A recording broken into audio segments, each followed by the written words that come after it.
வணக்க நண்பர்களே, இன்றைக்கி நம்ம திருவாலங்காட்டு செப்பேட்டோட கடைசி பகுதிக்கு வந்துட்டோம். இப்போ 128லேருந்து 137 வரைக்கும் உள்ள முழுமையான செய்யுள் பகுதியை முடிச்சிருவோம்.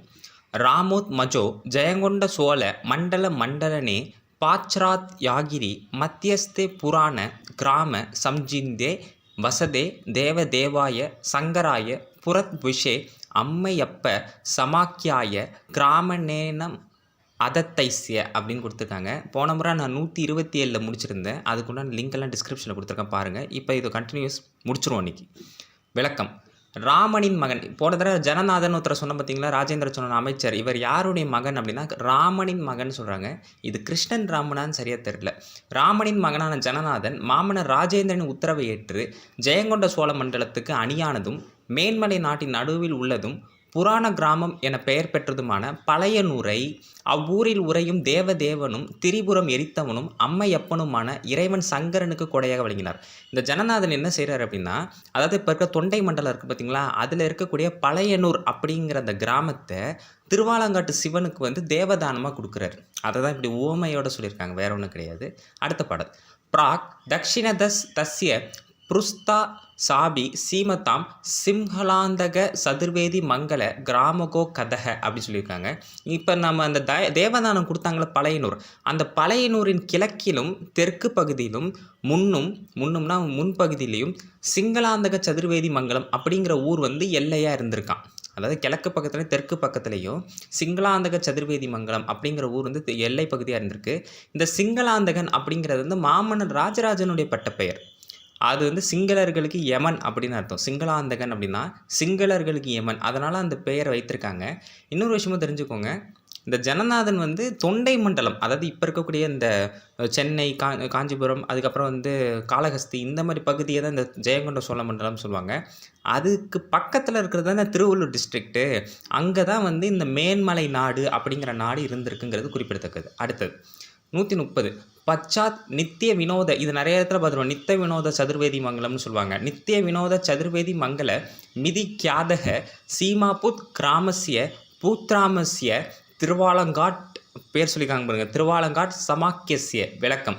திருவாலங்காடு என்ற பெயருடைய அந்த ஊருக்கு நித்த வினோத சதுர்வேதி மங்கலம் என்ற புகழ்பெற்ற கிராமம் மேற்கு எல்லையாக அமைந்தது. இப்போ இந்த பழையனூர் கிராமத்தை யாருக்கு கொடுக்குறாங்க? திருவாலங்காடு சிவனுக்கு கொடுக்குறாங்க. அந்த திருவாலங்காடு ஊருக்கு மேற்கு எல்லையில் நித்த வினோத சதுர்வேதி மங்கலம் அப்படின்னு ஒரு புகழ்பெற்ற கிராமம் இருக்குது அப்படின்னு சொல்கிறாங்க.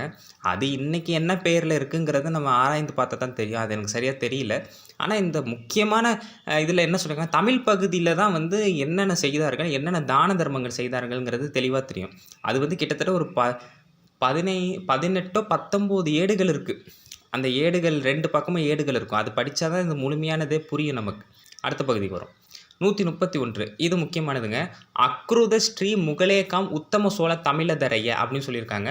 என்னன்னா, இப்போ அந்த ஜனநாதன் நிலத்தை தானம் கொடுக்குறாருல, அந்த தானம் கொடுக்கக்கூடிய ஆணை கடிதம், அந்த ஆணை கடிதம்னு சொல்லுவாங்கள்ல, பத்திரம் மாதிரி எழுதி ஆணை பிறப்பிப்பாங்கள்ல, அந்த ஆணை கடிதம் அதை ஸ்ரீமுகம்னு சொல்கிறாங்க. அதை யார் எழுதினார் அப்படின்னா, உத்தம சோழ தமிழதரையன் அப்படின்னு ஒருத்தர் எழுதுகிறார். உத்தம சோழ தமிழதரையன்கிறவர் ஆணை கடிதம் ஏற்படுத்துகிறார், எழுதுகிறார், ஸ்ரீமுகம் செய்கிறார். ஏன்னா இந்த சமஸ்கிருதத்தில் ஒரே ஒரு இடத்துல தமிழ் அப்படிங்கிற வார்த்தை வந்திருக்கு. அது நமக்கு ரொம்ப சந்தோஷமாக தான் இருக்குது. இது ஸ்ரீமுகம் செய்தவர். அடுத்து வரவர் என்னன்னா, விக்ஞப்திம் கிருதமான் அத்திர திருக்காலத்தி பிச்சசக அப்படிங்கிறாங்க. இதில் திருக்காலத்தின்னு ஒரு வார்த்தை இருக்குது பார்த்தீங்களா, அது காளஹஸ்தியை சேர்ந்தது. காளஹஸ்தியை சேர்ந்த ஒருத்தர் பேர் பிச்சன். அவர் என்ன செய்கிறாருன்னா, இப்போ அந்த ஆணை வருதில்ல, ஆணை கடிதம் வருதில்ல, அந்த ஆணை கடிதத்தை செயல்படுத்துகிற ஒரு அதிகாரியாக இருக்கார். அவர் தான் திருக்காலத்தி பிச்சன். அதுதான் விஞ்ஞப்தி அப்படின்னு சொல்லியிருக்காங்க. விஞ்ஞப்தி அப்படின்னா பிரதிநிதிப்படுத்துவம்னு அர்த்தம். பிரதிநிதித்துவம்னு அர்த்தம். அதை தான் நான் கொஞ்சம் தமிழில் செயல்படுத்தும் அதிகாரியாக செயல்பட்டார். அதாவது வர ஆணை கடிதத்தை நடைமுறையில் கொண்டு வர வேலையை இந்த திருக்காலத்தி பிச்சன் செய்கிறார். இன்னொன்று காரணம் என்னென்னா, பக்கத்துலேயே திருக்காளஹஸ்தி இருக்குது. அந்த காரணத்தினால இவருக்கு கொடுக்குறாங்க. அடுத்து 133. மாயானஸ்ய சூதக ஸ்ரீமான் தீமா நரநரி ஹ ஸ்வயம் ஜனநாத நியோக்கென கரிணி பிரம்மநாதிகம் கிருத்தியம் மங்களவாயில் சமாக்கிய கிராமாம் பூதேஸ் சமஸ்தசி கிருதவான் உபய விசுத்த சதுர்த்தான்வய சமுத்பூத அப்படின்னு கொடுத்துருக்காங்க. இதில் வர இந்த மாயான் நஸ்ய அப்படிங்கிறது வந்து பார்த்திங்கன்னா சூதகங்கிறது மகன் அர்த்தம். சூதக இந்த சில வார்த்தைகள் நானே இப்போ தான் கற்றுருக்கேன். அது சூதகனா மகன். இதில் சொல்லப்படுற ஆள் யாருன்னா ஸ்ரீமான் அறநெறி அப்படிங்கிற ஒருத்தரை சொல்கிறாங்க. அப்புறம் ஜனநாதனை பற்றி இதில் குறிப்பிட்டிருக்காங்க. இதனுடைய விளக்கத்தை பார்ப்போம். மாயானின் மகனும் மங்களவாயில் என்னும் ஊராகிய, அது மங்களவாயில் ஏதோ ஒரு ஊர் இருந்திருக்கு, ஊராகிய கடலுக்கு முழு நிலவு போன்றவனும் தந்தை மற்றும் தாய் என்ற இருவழி மரபிலும் தூயவனும் 4ஆம் வர்ணத்தை, இதுதான் இங்கே பிரச்சனை. 4ஆம் வர்ணம்னு குறிக்கும் போது இந்த பிராமணர்கள் பண்ணுற வேலையை நல்லா கவனிங்க. 4ஆம் வர்ணத்தை சேர்ந்தவரான் ஸ்ரீமான் அறநெறி என்பவர் பிடி சூழ்தல் போன்ற செயல்களை செய்தார். இது எவ்வளோ பெரிய ஒரு தவறான போக்கு. இந்த மாதிரி வர்ணத்தை குறிக்கக்கூடாது. அது வந்து ஒரு பிரிவினையை உண்டாக்குற மாதிரி ஆகிடும். இந்த வேலையை வந்து பின்னால் வந்து இந்த வடமொழி பகுதி எழுதினவங்க வந்து இந்த வேலையை செஞ்சுருக்காங்க. இந்த நாராயண கவி அப்படிங்கிற ஒருத்தர் தான் எழுதியிருக்காரு. அவர் பேரும் பின்னால் இருக்குது. இது ஒரு பெரிய தவறான ஒரு முன்னுதாரணம். இந்த மாதிரிலாம் 4ஆம் வர்ணம் 3ஆம் வர்ணம்லாம் எழுதக்கூடாது. இது ராஜேந்திர சோழன் காலத்தில் நடந்திருக்காது. பின்னால் வந்தவங்க ஏதோ ஒரு வேலையை செஞ்சுருக்காங்க. அடுத்து 134 சங்கரஸ்ய சூதே நதம் பக்தனே முரவித் விஷக நாராயணனே கவினா சாசனம் கிருதினா கிருதம். இப்போ என்னென்னா சங்கரனின் மகனும், இப்போ இந்த சாசனம், இப்போ இவ்வளோ வடமொழி பகுதியை யார் எழுதி கொடுத்தார் அப்படின்னா, இந்த ஸ்லோகங்கள்லாம் யார் எழுதுனா அப்படின்னா சங்கரனின் மகனும் முராரியான பெருமாளின் பக்தனுமான நாராயணன். நான் ஏற்கனவே சொல்லியிருப்பேன், நாராயண கவி அது இவர் தான். நாராயணன் என்னும் கவிஞரால் இச்சாசனம், ஏதாவது இந்த திருவாலங்காட்டு சாசனமே எழுதப்பட்டிருக்கு. வடமொழி பகுதி மட்டும். அப்போ இந்த வடமொழி பகுதிங்கிறது இந்த நாராயண கவி பின்னால் வந்தவராக இருந்திருப்பார். அதனால தான் இதில் நிறைய முரண் இருக்குது. சரி, அடுத்த பகுதி. திரைலோக்கியாண்ட திரிதக்த ஸ்வ குணமணி கனோ விக்ரம ஸ்ரீ விலாசா பர்யாப்தாரி ஸ்ருதிசஸ் சகல குணமணி ஸ்ரேணி ஜன்மாம்பு ராசிக பிரக்ஞா பர்யாப்த சாஸ்திரஸ் சமதிக தனதக பிரார்த்தி தார்த்தி பிரபஞ்சோ ஜியாத் ராஜேந்திர சோழஸ் சகஸ் வசுமதிம் இந்திரா ஜென்ம பூமிக அப்படிங்கிற. இது வந்து ராஜேந்திர சோழனை கொஞ்சம் பெருமையாக சொல்கிறதுக்காக இதை இயற்றப்பட்டிருக்கு. இதில் வர இந்த திரைலோக்கியாண்டா அப்படிங்கிறது உலகம் முழுவதும் ஆள, லோக்கியாண்டா அப்படிங்கிறது வந்து லோகம்னா உலகம். இந்த மாதிரி நிறைய சில தமிழ் வார்த்தைகளை நம்ம நல்லாவே கவனிக்கலாம். அதே போல் விலாசாங்கிறது ஒரு இடத்துல நம்ம இருக்கோம் அப்படிங்கிறது, அந்த அட்ரஸ்ன்னு சொல்கிறோம்ல, அந்த மாதிரி உள்ளது. விக்ரமங்கிறது பொதுவாகவே வந்து மாமன்னருக்கு ராஜேந்திரனுக்கு இன்னொரு பேர் இருக்குது. விக்ரம சோழனே 2 இடத்துல பார்த்துருப்போம். அந்த மாதிரி வந்து இது ஒரு சாஸ்திர அறிவு கொண்டவர் அப்படிங்கிற மாதிரி கொடுத்துருக்காங்க. ஸ்ரீதேவியின் பிறப்பிடமான ராஜேந்திர சோழ மாமன்னர் எல்லா உலகையும் வெல்லட்டும். அவர் 3 உலகங்களையும் அவற்றின் அண்டங்களையும் மீறி விளங்கும் தன் குணங்கள் என்னும் மணிகளின் தொகுதியுடையர். இப்படிலாம் ஏதாவது ஒன்று கற்பனையில் அடித்து விட்டால் தானே மக்கள் வந்து மாமன்னரே புகழ்கிறாங்க அப்படின்னு சொல்லி ஏற்றுப்பாங்க. அதனால் இப்படி வன்மத்தை உள்ளே வச்சுக்கிட்டு இப்படி ஏதாவது எழுதுறது, அதை நம்மளும் உட்காந்து படித்து தான் காட்ட முடியுமே தவிர இதெல்லாம் நம்பிட்டு உட்கார முடியாது. நற்குணங்களாகிய மணிகள் தோன்றும் கடலானவர், பகைவருக்கு சமமான பராக்கிரமும் செல்வமும் உடையவர், சாஸ்திரங்களை அறிவதற்கேற்ற அறிவுடையவர். இதெல்லாம் நமக்கும் தெரியும். அவர் எவ்வளோ பெரிய மாமன்னர், அவர் எவ்வளோ பெரிய புகழ்மிக்கவர் எல்லாம் தெரியும்.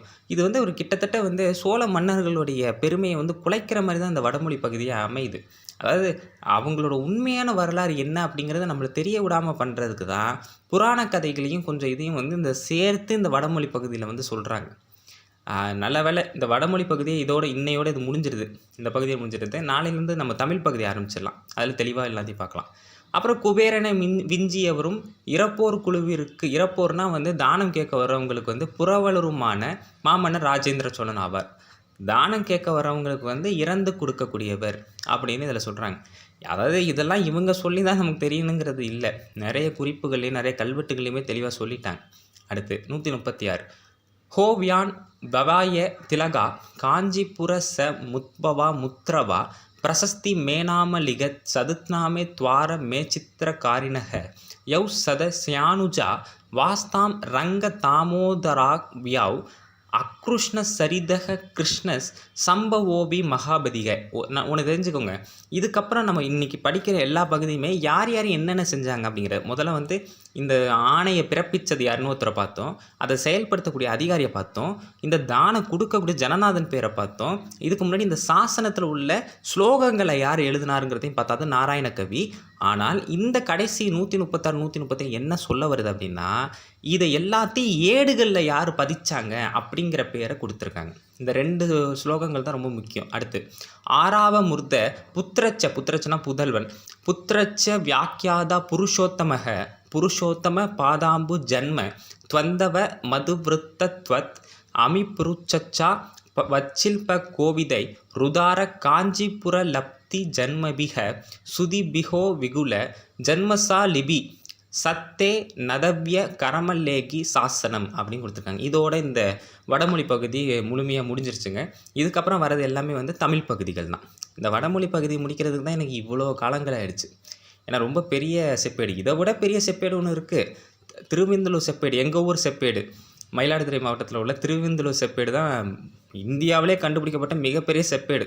அது கிட்டத்தட்ட இதை விட தாண்டி போகும், அதுக்கெல்லாம் ஒரு நாள் ஆகும். சரி, விளக்கம், மொத்தத்துக்கும் விளக்கம் இது. அந்த 2 ஸ்லோகத்துக்கும் உள்ள விளக்கமே இந்த ஒரு இதுதான்.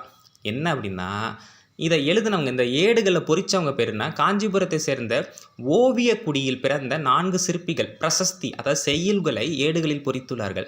யார் யாருன்னா, உயர் சிந்தனை உடைய ஆறாமுதன், அவனுடைய 2 தம்பிகள் பேர் என்னென்னா அரங்கன், தாமோதரன் 2 பேர், அப்புறம் அந்த ஆறாமுதனோட பையன் புருஷோத்தமன், இவங்க 4 பேர் தான் இந்த ஏடுகளில் பொறிக்கிறாங்க. புருஷோத்தமனாகிய விஷ்ணுவின் பாத தாமரை மொய்க்கும் வண்டாக புருஷோத்தம சிற்பி விளங்கினார். அதெல்லாம் ஒரு கற்பனையாக சொல்கிறது. சிற்ப சாஸ்திரத்தில் அடிநுனி அறிந்த இவர்கள் சிறந்த கல்விமான்கள் ஆவர். இப்போ எல்லாரையும் பற்றி இந்த செய்யுளில் வந்து முடிச்சிட்டாங்க, யார் யார் செஞ்சாங்க. அதாவது கடைசி இதில் வந்து யார் யார் இந்த இதெல்லாம் செய்தாங்க, நம்மளாம் கிரெடிட்ஸ் கொடுப்போம்ல, அந்த மாதிரி இதில் ஒரு கிரெடிட்ஸோடு இந்த செய்யுள் பகுதியை முடிச்சிட்டாங்க.